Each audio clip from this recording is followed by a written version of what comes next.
Olá, alunas e alunos, é um prazer estar com vocês mais uma vez, dessa vez em um momento, em um local tão especial. Aqui ao meu lado eu tenho o professor Marcelo Silva de Araújo, professor do Centro Latino-Americano de Estudos Islâmicos, e nós estamos dentro da mesquita, aqui da cidade de Maringá, no Paraná, e aqui ao lado, nesse mesmo quarteirão aqui, está instalado o Centro de Estudos. E assim eu gostaria de, visto que ele já foi apresentado, ele vai conduzir essa aula conceito de hoje. Eu tenho a certeza absoluta que nesses 50 minutos muito breves que nós teremos o privilégio de conversar, vocês certamente encontrarão temas de interesse para que os estudos continuem. E acho que posso passar já, sem delongas, a palavra para o Marcelo, e ele vai apresentar o local onde nós estamos e também o islamismo nas suas variedades de cores, né, coisa que é tão rica e nesse diálogo tão necessário, dentro da história principalmente. Marcelo, por favor. Prazer muito grande, professor, de estar acolhendo a todos, né? Sim. Aos alunos da Unicesumar, um abraço a todos, saúdo a todos com a paz de Deus, para com todos nós, para que a paz de Deus esteja com vocês e nos seus lares também. Estamos aqui na Mesquita de Maringá, recebendo o nosso professor também, ilustre professor Fábio, que me fez o convite. Eu fiquei muito feliz, assim como toda a comunidade muçulmana aqui de Maringá. Meu nome é o professor Marcelo Silva de Araújo, como o professor já me apresentou, né? Sou natural do Recife, sou um dos muçulmanos, diria assim, nativos, porque eu não tenho nenhuma origem árabe, e sim, sou totalmente brasileiro. Há mais de 24 anos que eu me tornei muçulmano. Fiz todos os meus primeiros estudos em Recife, com o Sheikh Mabruk Sawi Said, que é um eminente sheikh do Egito. Posteriormente, vim estudar no Instituto Latino-Americano de Estudos Islâmicos, ao qual me formei, e desde o ano passado estou trabalhando aqui também no Instituto. O Instituto é uma ferramenta muito importante que trabalha com EAD também, né, formando e capacitando vários irmãos muçulmanos no Brasil, na América Latina e em alguns países árabes também. Hoje, nosso Instituto atende mais ou menos em torno de 200 alunos, espalhados nesses continentes a qual me referi antes, formando e capacitando essas pessoas para serem divulgadores. Nosso Instituto contém 2 cursos, né, um curso que é de divulgadores do Islã e um curso de idioma árabe também, para qualquer pessoa que queira estudar o idioma árabe.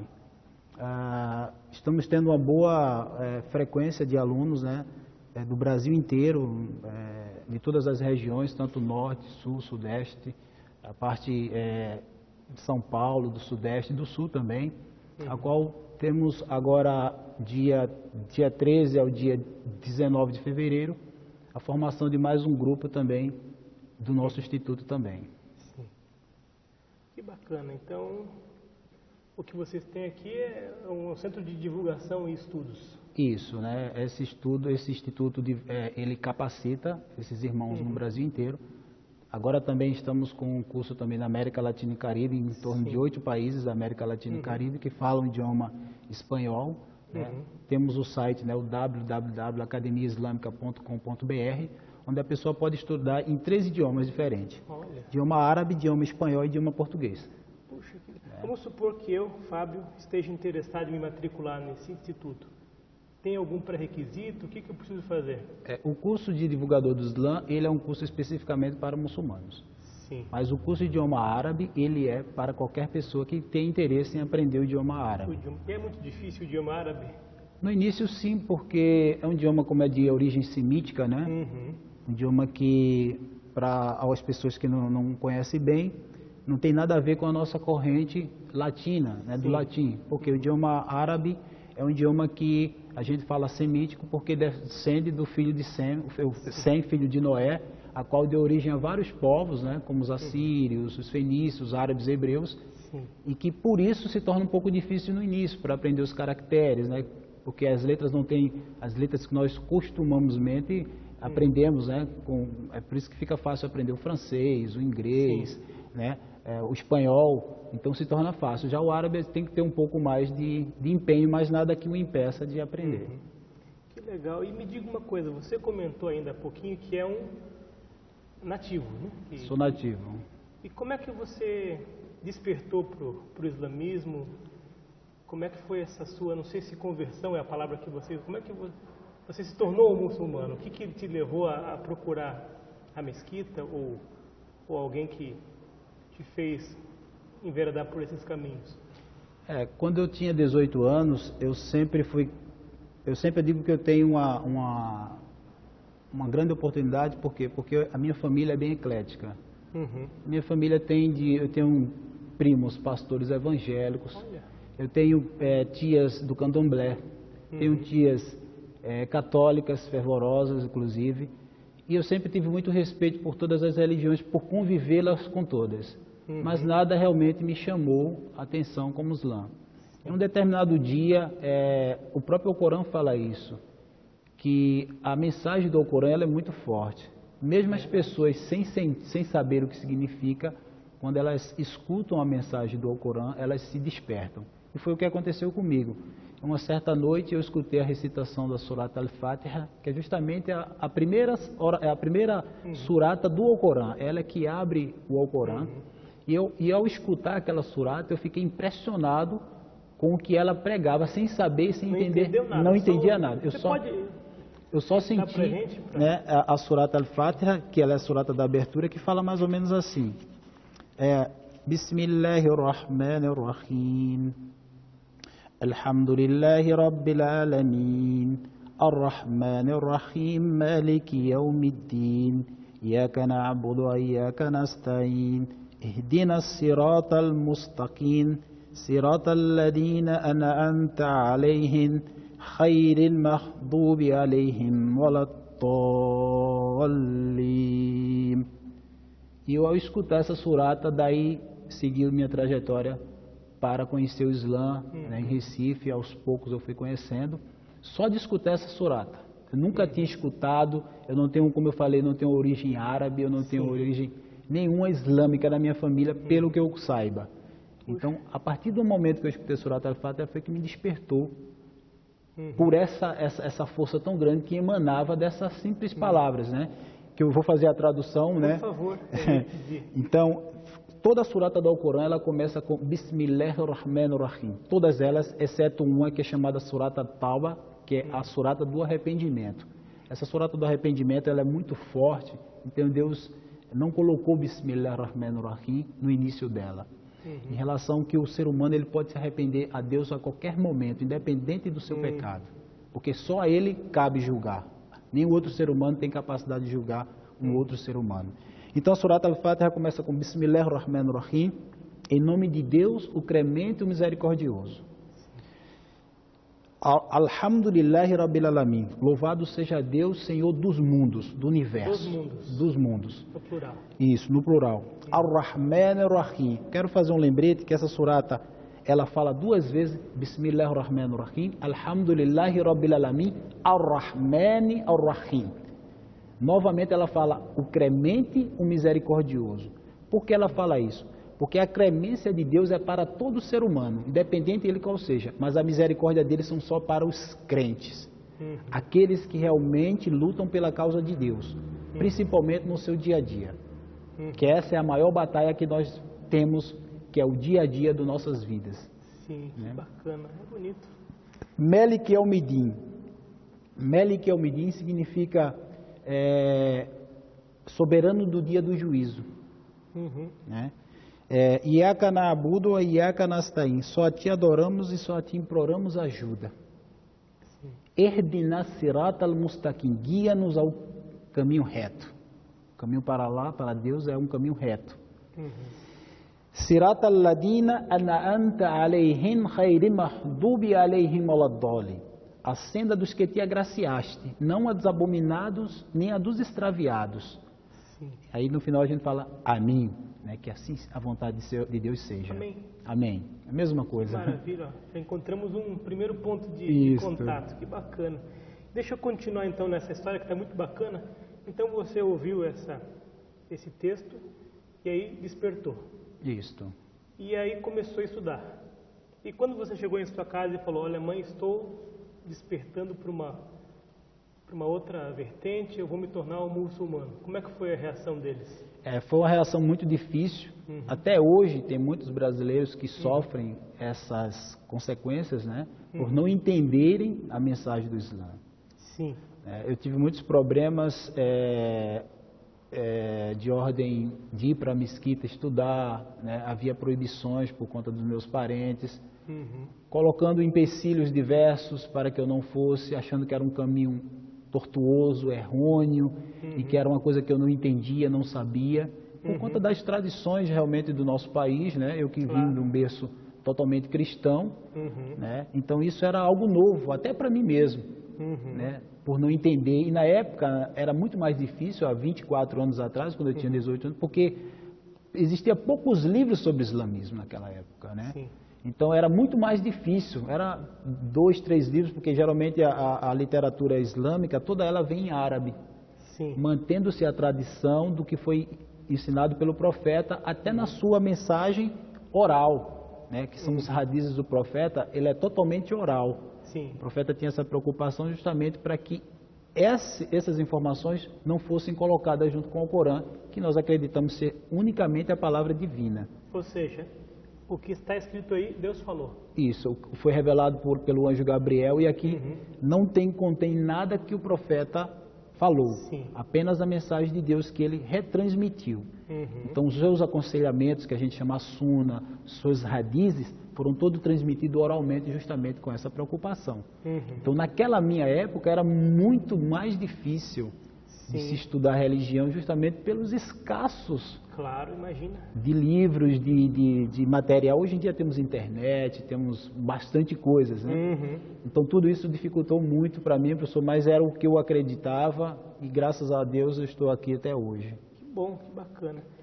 Continuando, vamos supor que o fulaninho nasce num berço católico. Ele é batizado, aí depois de uns anos ele faz a sua crisma, confirmação. Né? Certo. Um protestante, com certa idade, é batizado por imersão. E um muçulmano, tem algum ritual de iniciação ou de confirmação parecido com o ritual católico ou protestante? Só não. A título de... Não, na verdade, quando um muçulmano, né, uma criança nasce no ambiente islâmico, é feito para ele a akika.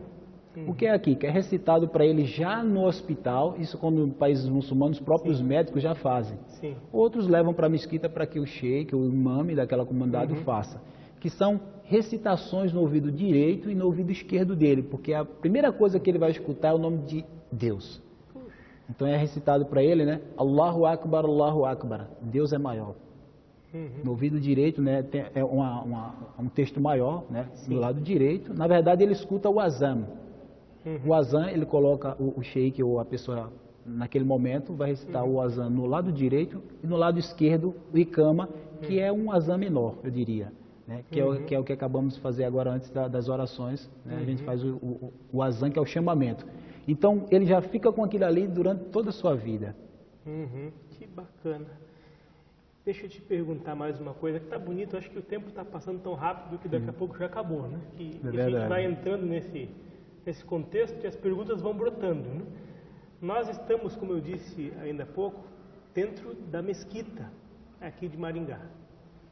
Eu gostaria que você dissesse o que significa para o muçulmano a mesquita e mostrasse o que significa essas linhas aqui, por que nós estamos exatamente aqui na frente desse local de madeira. O que significa isso aqui? Você pode comentar um pouquinho para nós, por favor? Sim, a mesquita significa para o muçulmano assim como a igreja representa para o cristão.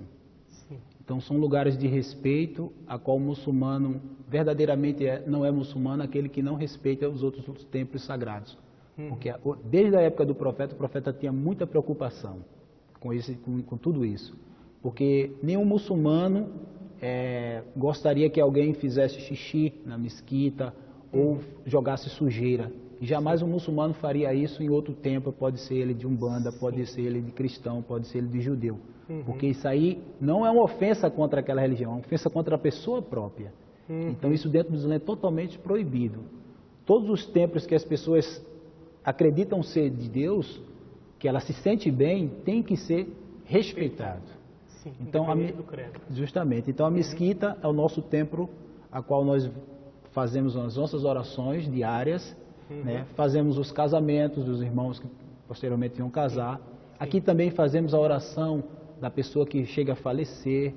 Né? É aqui que nós apresentamos, por exemplo, o novo revertido, poderia dizer assim, uma pessoa que quer se tornar muçulmana, ela vem à mesquita, conversa com o sheik, então toda a comunidade vai presenciar, vai ser testemunha do sua... Aqui nesse local. Aqui nesse local, justamente.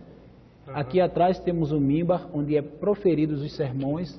Né? Esse mimbar aqui, ele é proferido os sermões das sextas-feiras e também das festas islâmicas, pois temos apenas 2 festas no ano.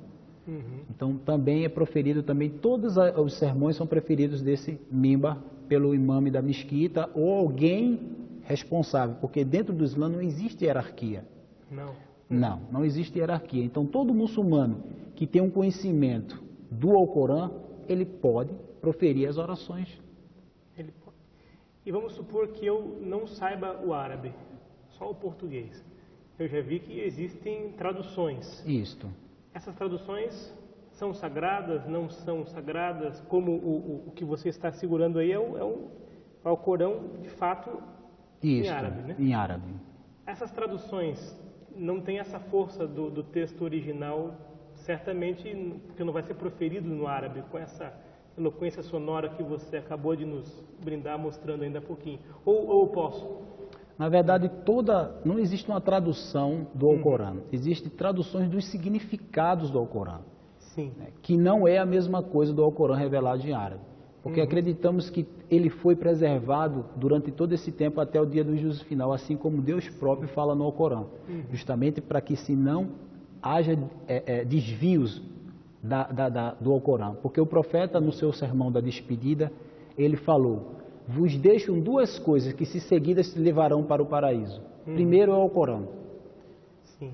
Segundo é a suna do profeta. Então, as 2 coisas têm que andar junto, feito um pássaro quando voa, que precisa das 2 asas. O que seria a suna do profeta? A suna do profeta é tudo que ele aconselhou em vida. Sim. Todos os seus provérbios, todas as suas práticas são chamados de suna.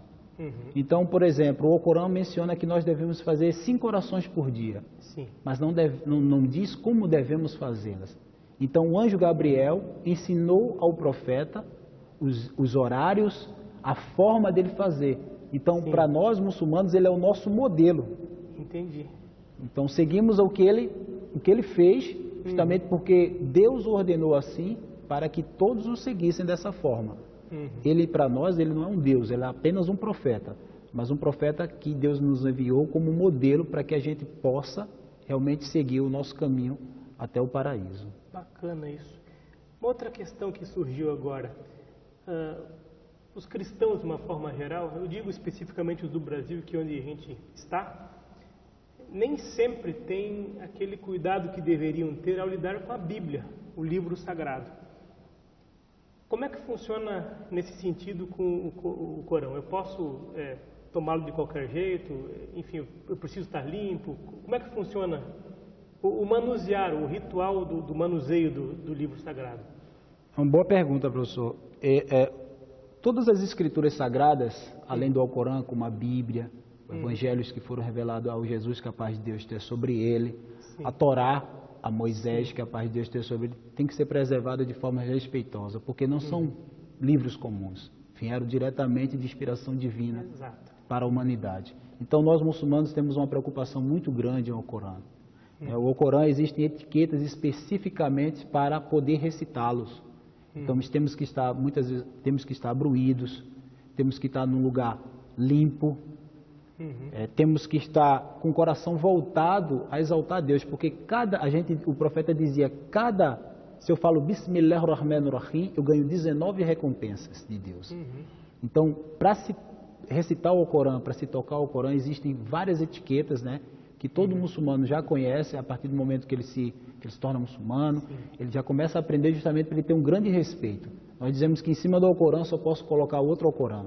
Eu não posso recitar o Alcorão dentro de um lugar, por exemplo, como um banheiro, Sim. Como se fosse uma leitura comum, ou deitado, ou de qualquer outra forma, é uma forma desrespeitosa para com a palavra de Deus que acreditamos. Eu sempre faço a pergunta ao professor, se o professor hoje fosse se encontrar, por exemplo, com a nossa presidente, o professor iria de qualquer forma? Não é possível, né? Não teria como. Imagine para Deus. É claro. Que bacana. E deixa eu perguntar uma coisa. Você acabou de dizer pra gente, de uma forma fantástica, como o islamismo e a palavra entrou na sua vida. Mas como é que o islamismo entrou no mundo? Conta um pouco da história da religião, por favor. Pela liturgia islâmica, o que é que acontece? O Islã, a própria palavra Islã, Sim. a palavra Islã significa submissão, submissão voluntária. Eu sou submisso à vontade de Deus voluntariamente, ninguém me forçou, me induziu. Foi uma escolha minha própria. Então eu sou muçulmano por isso, porque eu sou submisso à vontade de Deus. Isso significa Islã. A palavra Islã também significa Salah, vem da palavra Salah, que significa paz. Sim. Se eu estou com paz com Deus, eu estou com paz também com os meus semelhantes. Então, se a gente pensar um pouco, acreditaremos que tudo é Islã. Sim. Porque tudo é submisso à vontade de Deus. Então, o conceito de Islã já vem a partir daí. Todos os profetas, eles foram submissos à vontade de Deus. Todos eles. Por isso que nós dizemos que todos os profetas foram muçulmanos, porque se submeteram ao que Deus determinou para eles. Entendi. Isso é o significado de Islã. Posteriormente, depois de Jesus, 570 anos depois... Jesus é considerado um profeta, então? Sim, Jesus, capaz de Deus ser sobre ele, é considerado um dos 5 principais profetas da humanidade. Entendi. E quais seriam os outros? Seria o profeta Abraão, que nós chamamos o patriarca, Sim. Moisés, Sim. Salomão, Jesus e Muhammad, que a paz de Deus esteja sobre eles. Esses são os 5, por quê? Porque eles, diferentemente dos anteriores, eles receberam revelações, mensagens. Então eles, além de serem profetas, eles são também mensageiros. Porque vieram profetas anteriores, mas que foram o quê? Ratificaram a mensagem do anterior. Entendi. Que é a mesma revelação, não tem diferença. Mas vieram em épocas diferentes, em contextos diferentes. Entendi. Né? Então, por isso que há uma continuidade para tempos diferentes. Então, depois de que o profeta Muhammad, que a paz de Deus esteja sobre ele, dizia: eu sou o parente mais próximo de Jesus. Bonito. Porque ele era descendente de Abraão, através de Ismael. Sim. Né? E Jesus era descendente de Abraão por Isaac. Sim. Então, eles eram praticamente parentes, primos, Sim. diria. É verdade. Em que momento histórico surgiu Muhammad? Muhammad, que a paz de Deus sobre ele, nasceu em 570 depois de Cristo, na cidade de Meca, que hoje seria a Arábia Saudita, né? Arábia Saudita. Hoje seria a Arábia Saudita, hoje é a Arábia Saudita. Naquela época não existia divisões territoriais, então tudo aquilo era uma planície única. Ele nasceu na cidade de Meca, da tribo dos Coraixitas, né? Descendentes também do profeta Ismael, porque ele que deu as 12 tribos árabes, daí onde surgiu o profeta Muhammad, que a paz de Deus sobre ele. Aos 40 anos de idade, o profeta teve uma revelação no Monte Hirá, na montanha, onde Deus falou para ele: Iqra, leia. Iqra bismi rabbika ladhi khalaq. Essa foi a primeira, os 5 primeiros versículos do Alcorão foi Bismillahirrahmanirrahim. Iqra bismi rabbika ladhi khalaq, khalaqal insana min alaq, Iqra wa rabbuka wakram alladhi alama bikalam. 5 primeiros versículos que foram revelados ao profeta, e o profeta ficou bastante assustado. Imagina. Né? Ele tinha os hábitos ainda de ficar em retiro nessa determinada montanha. Né? Eu cheguei a vê-la, eu não cheguei até ir lá, mas eu cheguei a ver. Essa montanha ela é muito alta, uma montanha íngreme, difícil a sua acessibilidade.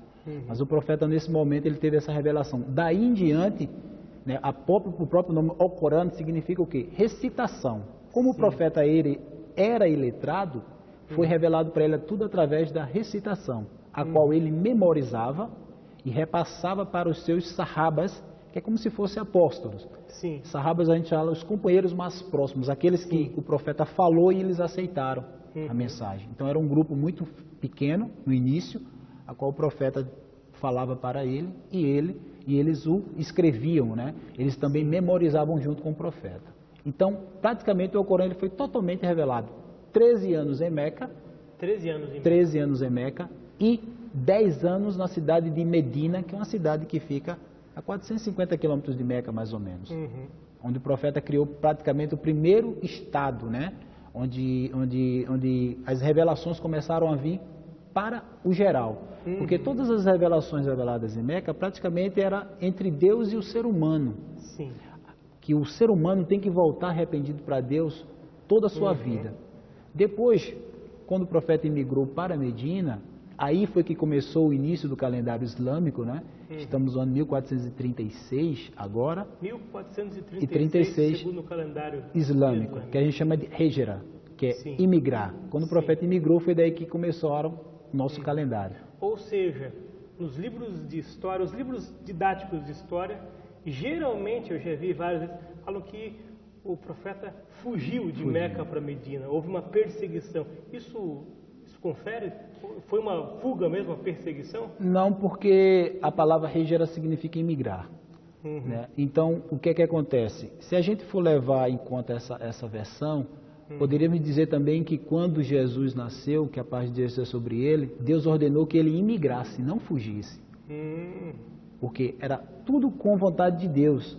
Essas vontades de Deus é sagrada. Então, quando Jesus e a família dele, José e Maria, imigraram para o Egito, não para fugir daquelas perseguições que o faraó havia estabelecido, mas sim algo estratégico para a sua mensagem chegar a tantos outros, até nós chegamos até hoje. Então, quando o profeta aconteceu esse episódio, justamente foi da imigração. Por quê? Porque já em Medina já existia um contingente muito grande de muçulmanos e a partir dali Deus começou a revelar as coisas para a sociedade, sobre comércio, sobre a política, sobre todos os aspectos da nossa vida inerente hoje. Que bacana. Então, tudo começou quando o profeta já tinha seus 40 anos de idade. Isso. Ele viveu bastante, ele se casou, teve filhos. Como foi a sua vida dali para frente? O profeta, nós temos para nós um grande exemplo, não só como um mensageiro de Deus, mas como também um grande homem dentro da sua casa. Ele casou, né, com a Hadija. Hadija é o nome da esposa dele. E foi ela que deu toda a sustentação no início. Porque o profeta tinha algumas dúvidas ou receios, porque era algo novo para ele. Então é interessante que nós acreditamos que quando o profeta voltou para a sua casa, ele contou para a Hadija, foi a primeira pessoa a qual ele falou. E ela ficou: Mohamed, tu és um grande homem, tu és um homem que ninguém tem nada contra você. Então não é possível que seja algo de mal para você. Né? Então ela foi a primeira. Então a gente sempre fala a grande importância da mulher no Islã. Isso que eu ia perguntar em seguida. Justamente, a importância da mulher no Islã é muito grande. Porque elas são as nossas mães, nossas avós, nossas tias, nossas primas, nossas irmãs. Então a importância da mulher é salutar dentro do Islã. E foi ela a primeira pessoa a praticamente aceitar o Islã incontestavelmente. Que bacana. Né? Casou com ela, teve vários filhos, né? Tinha uma vida exemplar. Depois, quando ela morreu, ele casou outras vezes. Quando já estava em Medina, né? Porque no mesmo ano que ela faleceu também um tio dele, chamado Abu Talib, que a gente chama esse o ano da tristeza, né? O profeta ficou muito triste, com duas pessoas especiais na vida dele. Ele ficou bastante triste, mas ele tinha que seguir o seu caminho, tinha que seguir a mensagem que Deus tinha revelado para ele. Então ele, como um homem em casa, pai, como profeta, ele era um exemplo em todos os campos. Até nos momentos mais difíceis de batalhas, ele sempre foi muito, muito respeitoso para com isso. Que legal. Você falou antes da imigração, e agora eu pergunto da peregrinação. Você comentou, a gente estava conversando em off, e é bacana que se diga isso, porque a gente conversou horas e horas, e infelizmente vocês só vão ter esses poucos minutos de papo com o Marcelo. Você recentemente esteve nesses locais sagrados. Eu gostaria que você dissesse para os alunos o que você viu lá, resumidamente, e principalmente o que você sentiu lá como muçulmano estando naqueles locais sagrados. Só para complementar, professor, o Islã ele contém 5 pilares, que é a sustentação da religião islâmica. Sim. O pilar da fé é eu proferir La ilaha illallah Muhammad Rasulullah. Testemunho que não há divindade senão Deus. Testemunho que Muhammad é o mensageiro de Deus. Posteriormente, temos o pilar das orações, 5 orações diárias que devemos fazer. Depois temos o pilar do zakat, que é o pilar... Esse nome zakat não tem uma tradução específica para o português, mas significa praticamente você dar em tributo 2,5% para os muçulmanos que têm recursos. Isso na vida? Ao ano. Temos o pilar também do jejum, que é a cada ano, todos os anos nós jejuamos, chamado no período do mês Ramadã, que é o 9º mês do calendário islâmico. 9º mês. Obrigatório para todos os muçulmanos sãos, ou seja, os muçulmanos que têm saúde, que possam fazer isso. Sim. Os muçulmanos que não podem, estão impedidos por algum motivo, ele tem que dar todos os dias uma alimentação igual ao que eles têm, a qual ele tem em casa para umas pessoas necessitadas. Isto. E esse jejum é total, é durante algum período do dia? Isso, antes do sol nascer até o sol se pôr, o muçulmano ele não pode comer, beber, e os muçulmanos que são casados não podem ter relações sexuais nesse período de tempo durante 30 dias. Quando o sol se põe, ele segue sua vida normal, tudo tranquilo novamente, né? E em seguida temos o pilar que o professor acabou de falar do Hajj, que é o pilar da peregrinação a Meca para todo muçulmano que tenha condições físicas e financeiras para poder empreender o Hajj. A peregrinação a Meca, o muçulmano deve fazer pelo menos uma vez na vida, né?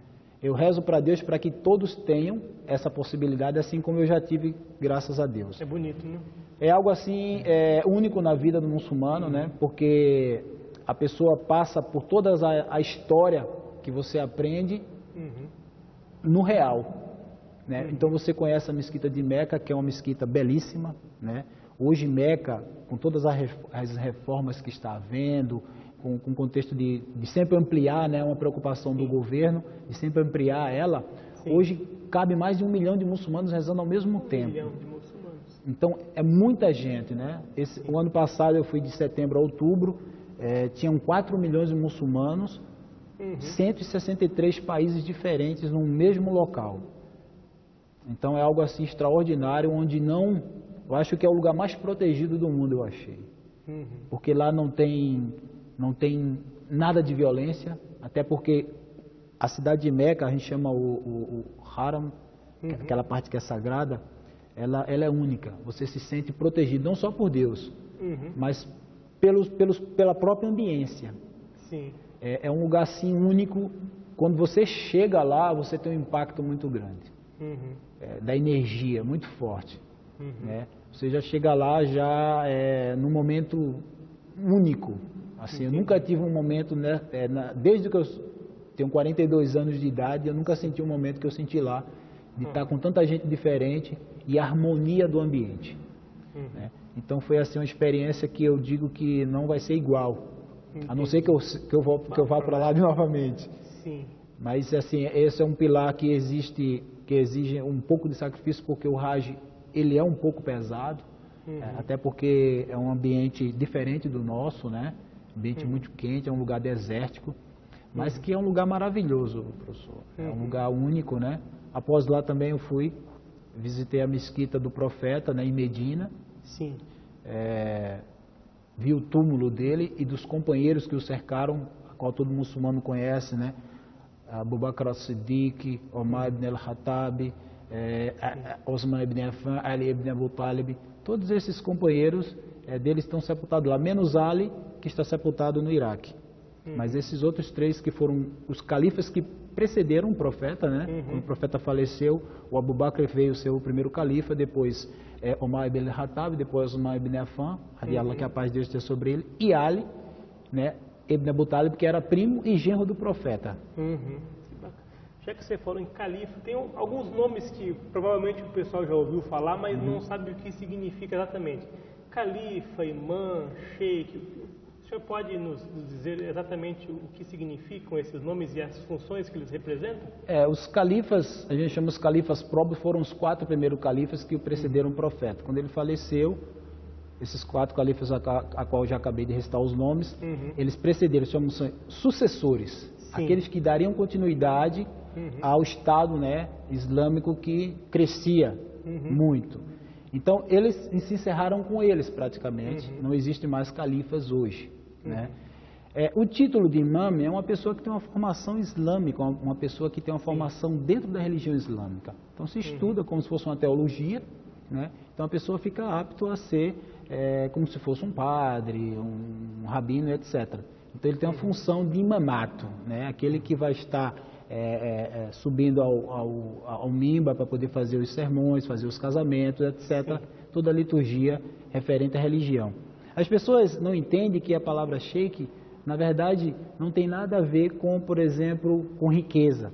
Né? Os sheiks árabes, Porque isso é o que dá a entender na nossa mídia ocidental, né? Isso. Aqueles carros grandes, tudo cheio de ouro, né? Não tem nada a ver. Não, a palavra sheik é quando uma pessoa tem um conhecimento de vida.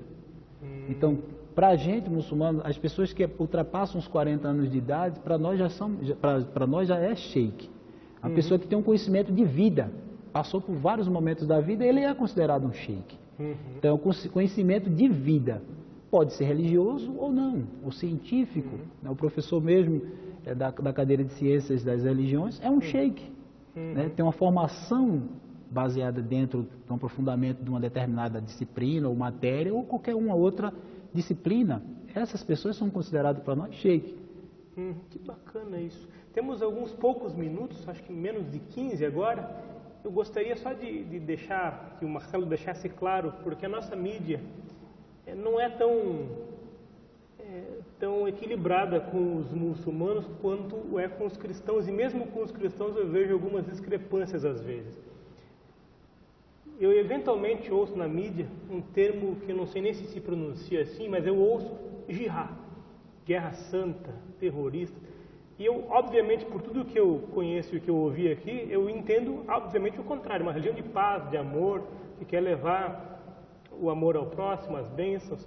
O que vocês muçulmanos têm a dizer sobre esses grupos radicais, minoritários, que fazem o que fazem supostamente em nome de Deus? Infelizmente, acreditamos que radicais, fundamentalistas, existem vários outros grupos, não só religiosos, mas como o próprio time de futebol, partidos políticos, tem sempre os radicais. Infelizmente, a mídia dá uma ênfase maior por questões políticas. Esses grupos que causam terror, eles não representam o Islã, até porque o Islã é muito grande para eles representarem. Então, essas pessoas, infelizmente, têm ideologias contrárias até à própria religião. Qualquer uma, né? Qualquer uma outra religião. Então, até os nossos sábios, hoje, do mundo islâmico, proíbem esse tipo de atitude. Essas atividades não condizem com a prática do Islã, que é paz. Paz para com todos. A palavra jihad, até como o professor mesmo falou anteriormente, sobre a questão de imigrar. Hijra significa imigrar, não fugir. A mesma coisa acontece com as traduções ocidentais que falam que jihad é a guerra santa. A palavra jihad não significa guerra santa, significa esforço ou empenho pela causa de Deus. O nosso maior jihad hoje é o nosso ego. O nosso dia a dia, a cada dia você ser sempre uma pessoa melhor, honesta, trabalhar, ter a seu ambiente familiar, né? Porque todas as coisas ruins rodeiam 24 horas nosso ambiente. Então o nosso ego é o maior jihad, ou seja, a gente combater essa grande jihad, se empenhar pela causa de Deus justamente para proibir isso. Então, infelizmente, alguns grupos usam esse termo para dizer que eles são os corretos, né? E tudo isso aí nós repudiamos, somos contra todo tipo, qualquer de ação violenta. Né? Essas atitudes deles não representam o Islã e nunca vão representar. Até porque sabemos que ao longo da história, por exemplo, eu estive no ano passado na Espanha, a Espanha ficou sobre 700 anos e todos viviam em harmonia, tanto judeus, cristãos e muçulmanos. Então o Islã dava para eles totalmente autonomia para eles com seus rituais, as suas práticas. Todos sabemos disso. E isso aí foi o que o profeta ensinou. O profeta sempre ensinou a paz. Né? Quando o profeta ia numa cidade, ele dizia: devemos combater só aqueles que combatem contra nós. Não é permitido para vocês arrasar as plantações, roubar os animais dessas pessoas e prejudicar os templos e casas dessas pessoas. Esses lugares são sagrados para ela. Puxa, que bacana. Temos alguns poucos minutos, na verdade, menos de 10, e o assunto vai longe, né? Então eu tenho duas perguntas rápidas e depois eu gostaria que você deixasse aí uma mensagem sobre o que você destacar, talvez que já tenha falado, que quer reforçar ou que queira trazer algum tema novo. Você falou antes da alimentação, né? Do Ramadã, do jejum. O muçulmano pode comer qualquer coisa? Algumas coisas ele deve evitar ou são proibidas? Como é que funciona isso? O islamismo ela proíbe o consumo de carne de porco. Como os judeus, então? Como os judeus, né? E também a bebida alcoólica. De nenhum tipo? De nenhum tipo e de nenhuma quantidade. Quer dizer, só mais um cálice, um copo, etc. Não. É totalmente vedado para o muçulmano, porque o muçulmano fala, o Islã fala, o que leva o ilícito para a gente é ilícito. Bacana. Então, o que me leva para o ilícito, eu não preciso pesquisar, não preciso ir atrás, porque aquilo ali não nos fará bem. E Deus, na sua majestade infinita, o que Ele proíbe é para o nosso próprio bem, porque Deus não precisa de nada, quem precisa somos nós. Então, quando Ele proibiu, existe uma sabedoria por trás disso, para que a gente possa viver em paz.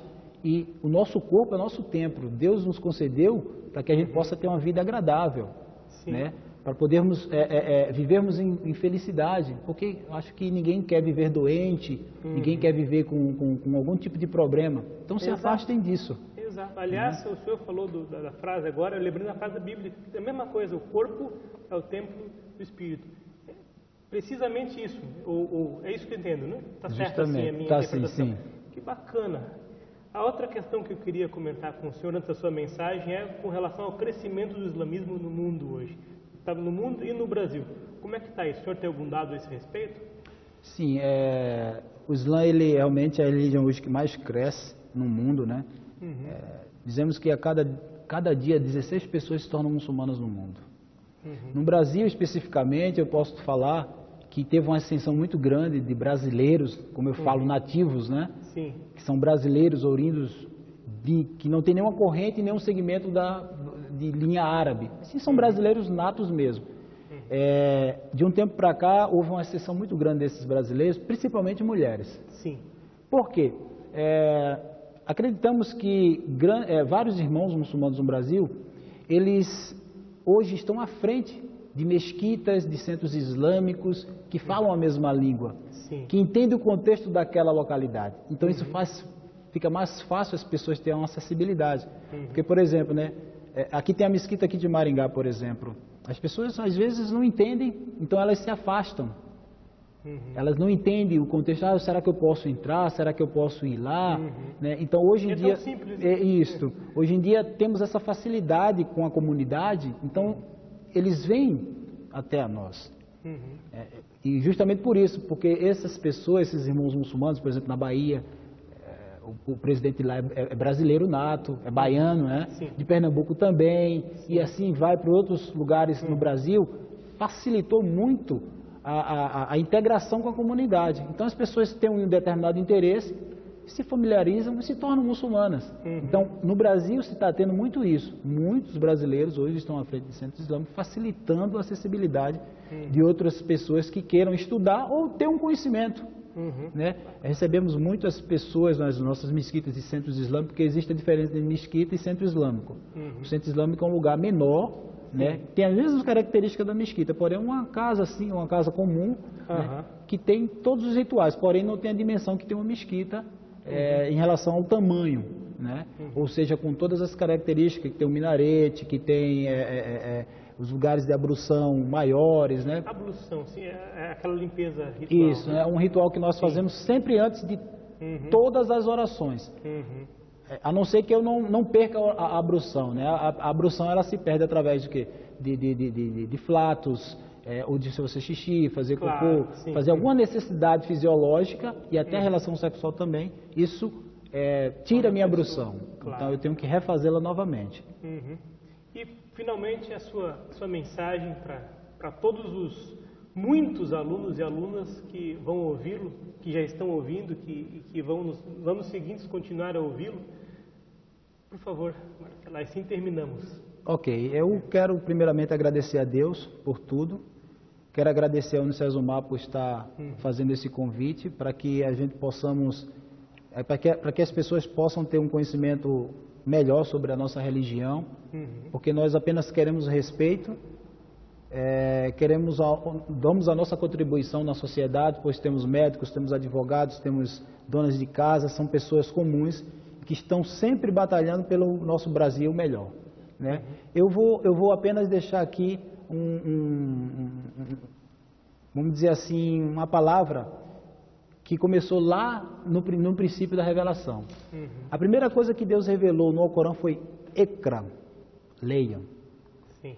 Quando ele falou Iqra, a palavra Iqra tem um contexto muito maior. Então, os alunos da Unicesumar, os acadêmicos do Brasil inteiro ou qualquer outra, as pessoas que estão estudando, estão fazendo uma forma de adorar a Deus. Sim. Que é o conhecimento, porque a ignorância leva aos caminhos diversos, menos a Deus. Então, aquele que está estudando, você que está estudando, que está se empenhando, que está batalhando para ser uma pessoa melhor através do seu conhecimento, siga isso. Porque Deus revelou no Corão, a primeira coisa, Iqra, leiam, e o profeta dizia, buscai o conhecimento até na China. Se o conhecimento está lá, vá até lá buscá-lo, porque você vai se tornar uma pessoa melhor e vai ajudar todo o contexto da sua sociedade. Que a paz de Deus esteja para todos, né? A todos da Unicesumar e todos os nossos queridos alunos que estão nos assistindo. Ok, muito obrigado. Obrigado.